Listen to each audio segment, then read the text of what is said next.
నమస్తే, నా పేరు Shivaji. Welcome to our channel. Jaganmohan Reddy గారు చెప్పినట్లు ఎర్ర బస్సు కూడా రాని ఊరికి ఎయిర్ బస్సు అవసరమా అని ఆయన అప్పట్లో ఉత్తరాంధ్ర ప్రజలను కించపరుస్తూ ఉత్తరాంధ్రను వెటకారం చేస్తూ చేసినటువంటి మాటలు మనకు అందరికీ గుర్తుండే ఉంటాయి. లేదంటే యూట్యూబ్లో ఉంది, వెళ్ళి చూడండి. సో ఇక్కడ చూడండి, ఎర్ర బస్సు కూడా రానటువంటి భోగాపురానికి ఇప్పుడు ఎయిర్ బస్సు వచ్చింది. ట్రయల్ రన్ కంప్లీట్ అయింది. మొదటి విమానము ఢిల్లీ నుంచి భోగాపురానికి వచ్చింది. అందులో మంత్రి రామ్మోహన్ నాయుడు గారు ప్రయాణించి ఒక్కసారిగా ఆయన ఉద్వేగభరితమయ్యాడు. భోగాపురం ఎయిర్పోర్ట్ వచ్చింది సార్ అని చెప్పి పైలట్ చెప్పంగానే ఆయన ఉద్రేకానికి లోనయ్యాడు. భోగాపురం అల్లూరి సీతారామరాజు అంతర్జాతీయ విమానాశ్రయంలో ల్యాండ్ అయిన విమానానికి వాటర్ కెనాన్ తో స్వాగతం. విమానాశ్రయంలో విమాన ల్యాండింగ్ విజయవంతం. సో మొత్తానికి ఈ ట్రయల్ రన్ అయితే విజయవంతమైంది. త్వరలో ప్రధానమంత్రి నరేంద్ర మోడీ గారి చేతుల మీదుగా ప్రారంభం కూడా కాబోతుంది.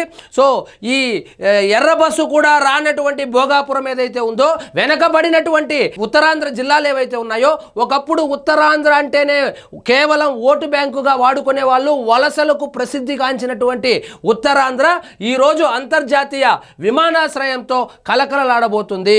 సో ఇక్కడ చూడండి, విమానాశ్రయంలో విమాన ల్యాండింగ్ విజయవంతం, ప్రపంచ అగ్రశ్రేణి నగరిగా మారుతుంది. సో ఇప్పుడు భోగాపురము గత పాలకులు మర్చిపోయినటువంటి ఈ భోగాపురం ఏదైతే ఉందో ఇప్పుడు అంతర్జాతీయ నగరంగా తీర్చిదిద్దబోతున్నారు.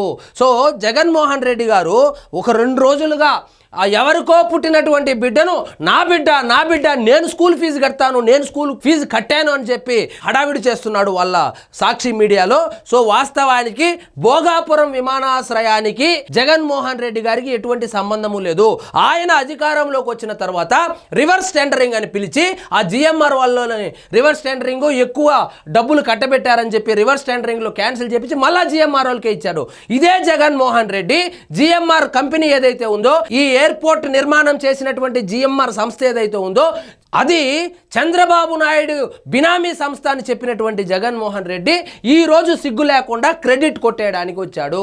సో ఇక్కడ చూడండి, విజయనగరం జిల్లాలోని భోగాపురం ప్రాంతం ప్రపంచ అగ్రశ్రేణి నగరిగా త్వరలో మారబోతుందని పౌర విమానయాన శాఖ మంత్రి కింజరపు రామ్మోహన్ నాయుడు పేర్కొన్నారు. శంషాబాద్, ఢిల్లీ విమానాశ్రయాలకు దీటుగా భోగాపురంలోని అల్లూరి సీతారామరాజు అంతర్జాతీయ విమానాశ్రయం నిలుస్తుందన్నారు. సో జగన్మోహన్ రెడ్డి గారు ఏమన్నారు, అప్పట్లో వైజాగ్ లోనే మధ్యాహ్నం అయితే ఈగలు తోలుకుంటా ఉంది ఆ ఎయిర్పోర్టు. వైజాగ్ లో ఎయిర్పోర్ట్ ఉండగా 4000 ఎకరాలతో భోగాపురంలో ఎయిర్పోర్ట్ ఎందుకని చెప్పి రైతుల దగ్గర కేసులు వేపించి అక్కడ ఉద్యమాలు చేపించి నేను అధికారంలోకి వస్తే ఆ భూసేకరణ అడ్డుకుంటానని చెప్పి మీకు న్యాయం చేస్తానని చెప్పి అప్పట్లో చెప్పినటువంటి జగన్మోహన్ రెడ్డి ఈ రోజు ఈ ఎయిర్పోర్ట్ కంప్లీట్ అయిపోవడంతో ఈ ఎయిర్పోర్ట్ కంప్లీట్ అవ్వడానికి కర్త కర్మ క్రియ మొత్తం చంద్రబాబే. ఎందుకంటే అప్పట్లో ఏవియేషన్ మినిస్ట్రీ తీసుకున్నాడు. ఎందుకంటే రాష్ట్రం విడిపోయిన దాని వల్ల ఎయిర్పోర్ట్ కూడా లేకపోవడంతో సో 2014 నుంచి 19 వరకు కూడా ఆ పొత్తులో భాగంగా ఏవియేషన్ మినిస్టర్గా అశోక్ గజపతిరాజు గారిని నియమించడం జరిగింది. ఇప్పుడైతే కనుక రామ్మోహన్ నాయుడు గారు ఆ శాఖ తీసుకోవడానికి ప్రధాన కారణమే ఆంధ్రప్రదేశ్లో అంతర్జాతీయ విమానాశ్రయమే లేకుండా పోయింది. మన మనిషి అక్కడ ఉంటే ఏదైనా కొంచెం మేలు జరుగుతుంది అనేటువంటి ఉద్దేశంతో 2 సార్లు అదే శాఖను ఏరి కోరి తీసుకొని కష్టాలు పడి కంప్లీట్ చేస్తే ఇప్పుడు క్రెడిట్ కొట్టేయడానికి జగన్మోహన్ రెడ్డి గారు సిద్ధమయ్యారు.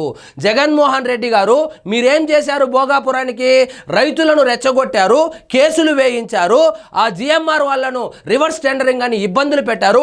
ఒకటి గుర్తుపెట్టుకోండి, 2014 నుంచి 19 వరకు దాని తరువాత కనుక చంద్రబాబు నాయుడు గారు కనుక ముఖ్యమంత్రిగా కంటిన్యూ అయింటే ఈ రోజు అక్కడ 200 విమానాలు దిగేవి. కానీ అక్కడ ప్రజలు అప్పట్లో నమ్మక జగన్మోహన్ రెడ్డి యువకుడు ఉత్సాహవంతుడు ఏదో చేస్తాడని చెప్పి ఆయనకు పట్టం కడితే ఆ పనులను గాలి కొదిలి బటన్లు నొక్కుంటా కూర్చున్నాడు.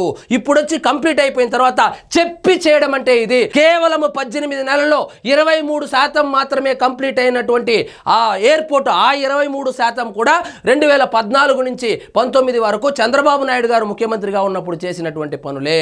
జగన్మోహన్ రెడ్డి గారు ఏం చేశారా అంటే జగన్మోహన్ రెడ్డి గారు కేసులేశాడు. జగన్మోహన్ రెడ్డి గారు అక్కడ ప్రజలను రెచ్చగొట్టి ఆ పనులను ఆపే ప్రయత్నం చేశాడే గాని ఎయిర్పోర్టుకు సంబంధించి ఎటువంటి పూచిక పుల్ల కూడా ఇటున్న పుల్ల ఎత్తి అట్లా వేయలేదు. కానీ ఇప్పుడు ఒకటి చూపిస్తాను చూడండి.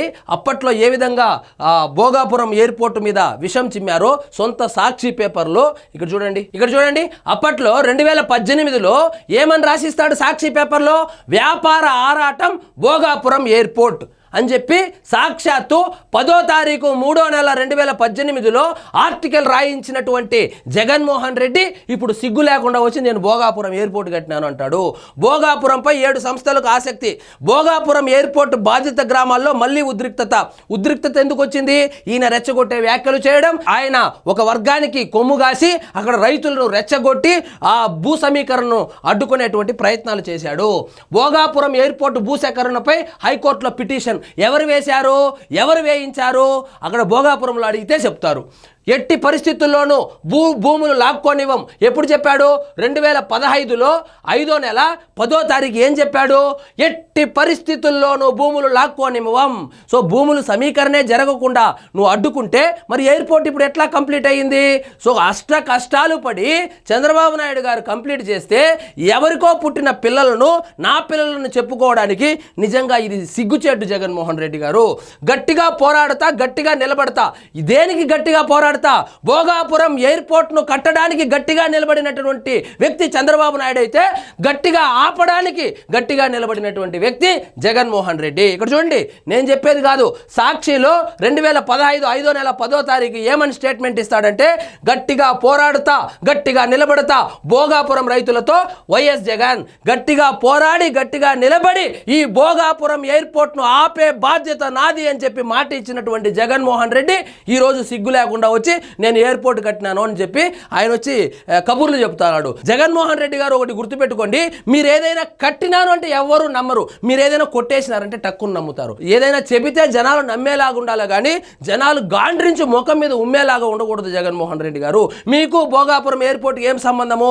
2 సార్లు అధికారంలోకి వచ్చిన తర్వాత 2 సార్లు ఏవియేషన్ శాఖనే తీసుకొని ఏదో ఒక విధంగా అంతర్జాతీయ విమానాశ్రయం ఆంధ్రప్రదేశ్కు తీసుకొని రావాలనేటువంటి ఉద్దేశంతో రాత్రింపగళ్ళు కష్టపడి ఎప్పుడు ఢిల్లీకి వెళ్ళినా ఎయిర్పోర్ట్ గురించి మాట్లాడే చంద్రబాబు నాయుడు గారు అప్పట్లో డబ్బులు ఉన్నా లేకపోయినా రాష్ట్ర విభజన తర్వాత కష్టాలు ఉన్నప్పటికీ కూడా ఏదో ఒక విధంగా ఎయిర్పోర్ట్ కట్టాలనేటువంటి ఒక ప్రగాఢ సంకల్పంతో సాధించినటువంటి విజయాన్ని మీ ఖాతాలో వేసుకోవడానికి నిజంగా ఇది సిగ్గుచేటు. భోగాపురం ఎయిర్పోర్ట్ టెండర్ల వెనుక భారీ కుట్ర అంట. మన విజయసాయిరెడ్డి, మన వ్యవసాయం చేసుకునే వ్యవసాయదారుడు విజయసాయిరెడ్డి ఏం చెప్పినాడంటే 2018లో ఏంటాడో భోగాపురం ఎయిర్పోర్ట్ టెండర్ వెనుక భారీ కుట్ర ఉందంట. ఇక చూడండి, రావి వలసలో వైఎస్ జగన్ను కలిసిన భోగాపురం ఎయిర్పోర్ట్ బాధితులు. సో భూసేకరణకు ఈయనకు సంబంధం లేదు, అక్కడ డబ్బులు ఖర్చు పెట్టిన దానికి సంబంధం లేదు, పర్మిషన్లు తెచ్చిన దానికి సంబంధం లేదు. 23% 2014 నుంచి 19 వరకు కంప్లీట్ చేసి పెట్టుంటే ఈయన డబ్బులు లేకుండా కాదు, ఉన్న డబ్బులను అదేదో పథకాలు, దిక్కుమాలిన పథకాలు ఒకటి పెట్టుకొని నవరత్నాలని దానికి పేర్లు పెట్టి సొంత కార్యకర్తలకు డబ్బులు ఇచ్చుకుంటా, బటన్లు నొక్కుంటా కాలయాపన చేసి ఈ రోజు వచ్చి భోగాపురం ఎయిర్పోర్ట్ నేను కట్టినానంటే నిజంగా ఇది హాస్యాస్పదం. నిజంగా నువ్వు భోగాపురం ఎయిర్పోర్ట్ కట్టి ఉంటే భోగాపురం చుట్టుపక్కల నీకు ఎన్ని సీట్లు వచ్చినాయి? 0 సీట్లు వచ్చాయి. సో జనాలకు తెలుసు ఎవరు దానికి కృషి చేశారు, ఎవరి కృషి వల్ల ఈ రోజు అక్కడ అంతర్జాతీయ ఎయిర్పోర్ట్ వచ్చిందనేది ఆ శ్రీకాకుళము, విజయనగరము, వైజాగ్ ప్రజలకు తెలుసు కాబట్టే మనకు 0 సీట్లు వచ్చాయి. కాబట్టి జగన్మోహన్ రెడ్డి గారు, మీరు ఏదైనా కట్టారు అంటే మీ క్యాడర్ కూడా నమ్మదు, ఏదైనా కొట్టేశారంటే వాళ్ళు కూడా నమ్ముతారు. కాబట్టి అది కట్టాను, ఇది కట్టాను ఒకటి గుర్తుపెట్టుకోండి, రేపు పొద్దున అమరావతి కూడా నేనే కట్టాను అని చెప్పి కనుక సాక్షి పేపర్లో రాయించుకోకపోతే అప్పుడు చూడండి. సో ఏది కంప్లీట్ అయినా అంటే గెలిచిన కోడి నాది అంటాడు. సో అమరావతి కంప్లీట్ అయిపోతే కూడా నేనే అమరావతిని డెవలప్ చేశానని చెప్పి సిగ్గు లేకుండా సాక్షి పేపర్లో రాసుకున్నా కూడా ఆశ్చర్యపోవాల్సినటువంటి అవసరం లేదు. సో పోలవరము ఈయనే కట్టినానంటాడు. సో ఇంత బాగా పరిపాలించింటే మనకు 11 సీట్లు ఎందుకు వస్తాయి? జగన్మోహన్ రెడ్డి గారు ఒకసారి ఆత్మ పరిశీలన చేసుకోండి.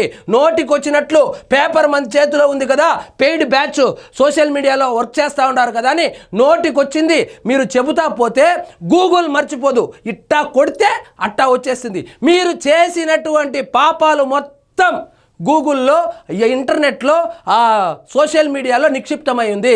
ఇట్టా కొడితే అట్ట వచ్చేస్తూ ఉంది. మీరు భోగాపురం గురించి ఏం మాట్లాడారు, ఎన్నిసార్లు కేసులు వేశారు, ఎన్ని సందర్భాల్లో ఏ విధంగా మాట్లాడారు, ఏ విధంగా రివర్స్ టెండరింగ్ పిలిచారు, మొత్తం డేటా గూగుల్లో ఉంది. కావాలంటే మీరు కూడా చూసుకోండి జగన్మోహన్ రెడ్డి గారు. సో ఇదండి ఈరోజు మన టాపిక్. మీకు ఈ వీడియో నచ్చినట్లయితే లైక్ చేయండి, షేర్ చేయండి, ఛానల్ మాత్రం సబ్స్క్రైబ్ చేసుకోవడం మర్చిపోవద్దు.